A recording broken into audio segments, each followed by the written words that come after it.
the late 19th century, the Second Industrial Revolution transformed the United States. Invention and industrial growth created a new class, monopolists. For the first time in the United States, the most powerful man was not a politician, but a business owner. They control everything that good in ancient America.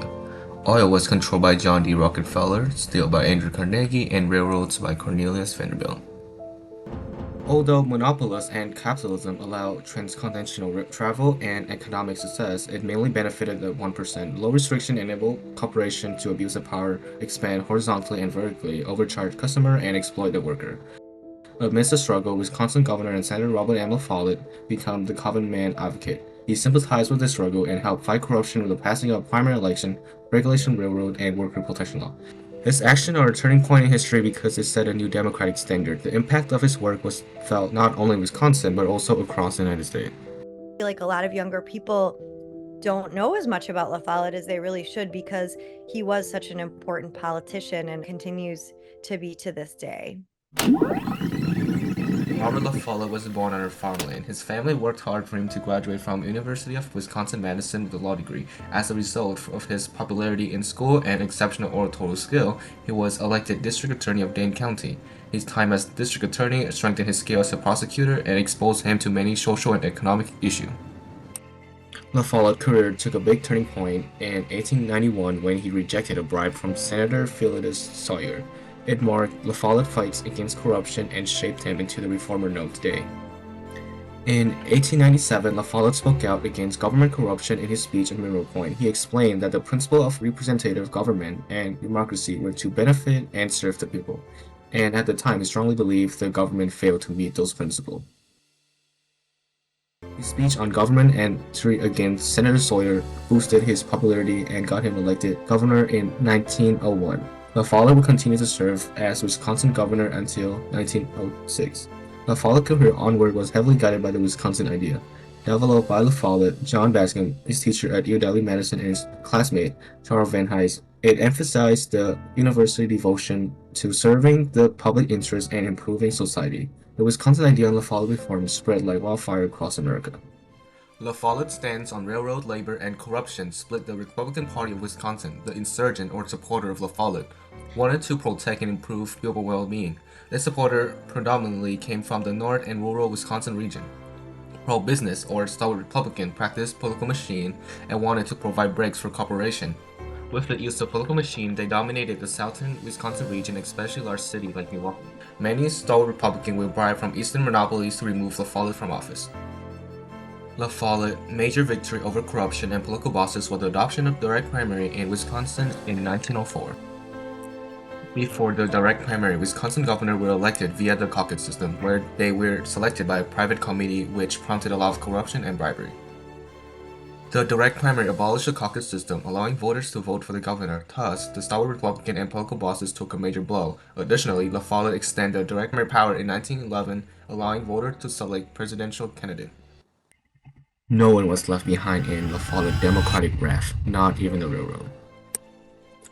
During the Industrial Revolution, railroad mileage doubled between 1866 and 1873, and again from 1879 to 1890. Additionally, the majority of the Wisconsin Railroad was owned by three corporations. On April 28, 1903, La Follette pointed out the huge disparity between Wisconsin's transportation fee compared to Illinois and Iowa. He argued that the railroad needed to be reformed and have balanced pricing. Even with the profound evidence, the bill remained insufficient because of the opposition from the railroad lobbyists and stalwart Republicans. However, La Follette had his last laugh when, in 1905, he initiated a statewide railroad commission. It created and allowed three commissioners to inspect, search, and regulate the railroads.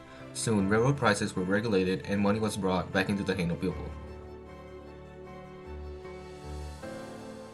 His success wasn't by just pure luck. One technique he used was roll call, where a Republican named legislator who rejected or supported his reform. It provided transparency for the public and pressures opponent as the public could see whether or not the legislator followed through with their promise. In 1906, La Follette became a senator after the seat was vacant. At the time before the 17th Amendment was passed, senators were elected by state legislature. As a new senator, he was met with a lot of criticism and many accusing him of creating his own political machine and using allies to secure his seat. He argued that he was blinded by the public interest, unlike others who were driven by greed. When La Follette became senator, he still remembered his supporter consists of mostly farmer and urban worker. He wanted to improve the living condition of labor, especially in the workforce. The Industrial Revolution created many jobs opportunity, but also jobs related death and casualty. According to History.com, in the United States, between the year 1890 and 1917, there were 230,000 job-related deaths of railroad employees. Railroad companies were taking shortcuts to maximize profit, and as a result, their workers suffered. Even though workers formed unions and protested, there was little progress made. Additionally, there were many instances where the government intervened and helped private companies. La Follette saw it as his duty to cleanse the government and help the people. He promoted and helped pass the Railroad Hours of Service Act in 1907. It set the maximum work hour for railroad workers, allowing them to have longer breaks, which helped create a safer work environment. The Titanic, a short-lived engineering marvel, sank in 1912. People became aware of the danger associated with failing safety protocol and inspection, so they supported a worker protection law for sailors. In 1915, Robert La Follette passed the Seaman Act. It created maximum work hour, the ability to sue for damages, and a safer work environment for sailors. Prior to worker protection law, workers were forced to work under slave-like conditions. The worker protection law protects labor by prioritizing safety and the will of the people over corporate interests. His senator years were characterized by the continuous fight against monopoly and corruption. He continued to make some friends, but mainly enemies, like President Taft, Senator Aldrich, the conservative Republican, and the pro-war zealots. President Taft was once an ally turned enemy of La Follette. The tie broke when Taft supported Senator Aldrich and his Payne-Aldrich Act, which increased tariff. La Follette argued that higher tariff destroyed consumers by valuing domestic industry over everyday citizen. La Follette again protected consumers when he opposed the Aldrich currency plan of 1910, which created a system of regional bank. The plan was defeated in the House, but set a mold for the Federal Reserve Act in 1913, which created a national bank. A national bank, in La Follette's eyes, would be controlled by a powerful few who would prioritize the interests over the public.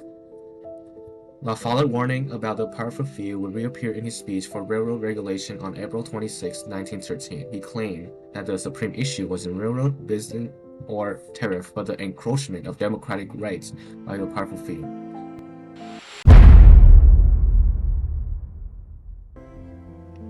In 1914, the world was at war. Initially, the United States remained neutral.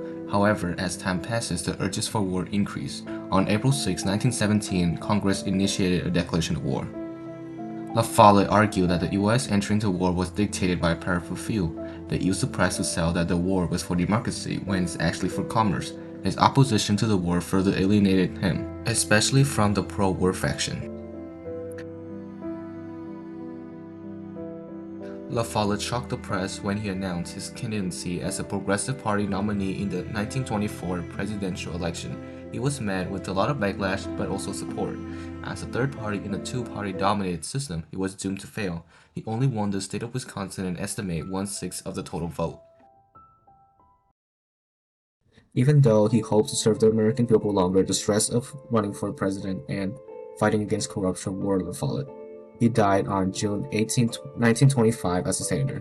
A strong politician of incredible conviction and for what he thought was right, which was justice, regardless of whether or not other people agreed with him.